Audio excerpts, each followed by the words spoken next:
नमस्कार, श्री स्वामी समर्थ, जय मल्हार. मी डॉक्टर सचिन झांबरे. आता बरेच जणांचे मला फोन आले, कमेंट्स आल्या.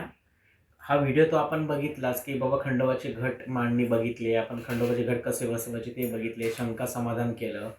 तर बऱ्याच जणांचा मला फोन आला की दादा, चंपाषष्ठीला ज्या 6व्या दिवशी खंडोबाचे घट उठतात, त्या दिवशी नैवेद्य कसा दाखवायचा, नैवेद्य काय दाखवायचा, असे बरेच प्रश्न आले. त्यासाठी हा व्हिडिओ बनवलाय मी. त्यासाठी खास नैवेद्य बनवला. तो नैवेद्य मी कुलदेवतेला दाखवलाय, कारण की खंडोबाला नैवेद्य हा चंपाषष्ठीलाच दाखवतात. आधी जे 5 दिवस आहे त्यावेळेस गोड जो आपण फराळ करतो तोच नैवेद्य दाखवतात. तर आता आपण बघू की बाबा नैवेद्य कसा दाखवायचा किंवा कसा देवाला कोणता नैवेद्य दाखवायचा चंपाषष्ठीला. हे बघा, अशा प्रकारे हा नैवेद्य खंडोबाला भरलेला आहे. तर आता हे आम्ही 2 भाकरी, मी या ताटामध्ये 2 भाकरी भरल्या. शक्यतो कधी नैवेद्य दाखवताना कुठल्याही नॉर्मल नैवेद्य असेल, 2 जा पुरणपोळी करतात, 2 पुरणपोळी, 2 चपाती, 2 भाकरी, म्हणजे 2 ठेवाव्या असतात.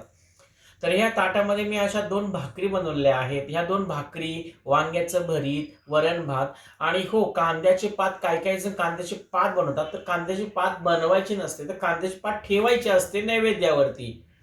या अशा प्रकारे कांद्याची पात ठेवली, वरण भात केलेला आहे, वांग्याचं भरीत आणि भाकरी.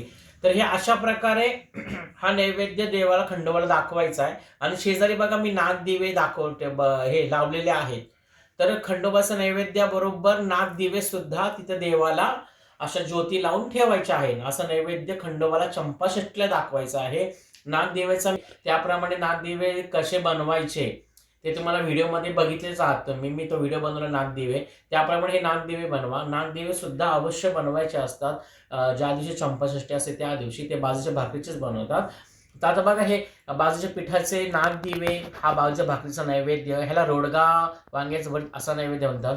आता ह्या नैवेद्याचं, तर आता त्या नैवेद्याचं जो आपण नैवेद्य दाखवलाय त्या नैवेद्यात त्या भाकरींचे 4 भाग करायचे. म्हणजे थोडासा भात, त्या भाताचे 4 भाग करायचे, भाजीचे 4 भाग करायचे.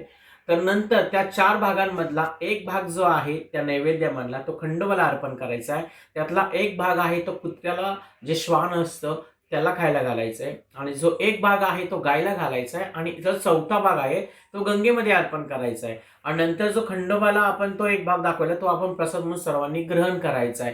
तर अशा पद्धतीने तुम्ही सर्वांनी चंपाषष्ठीला नैवेद्य दाखवा. 4 भाग अवश्य करा.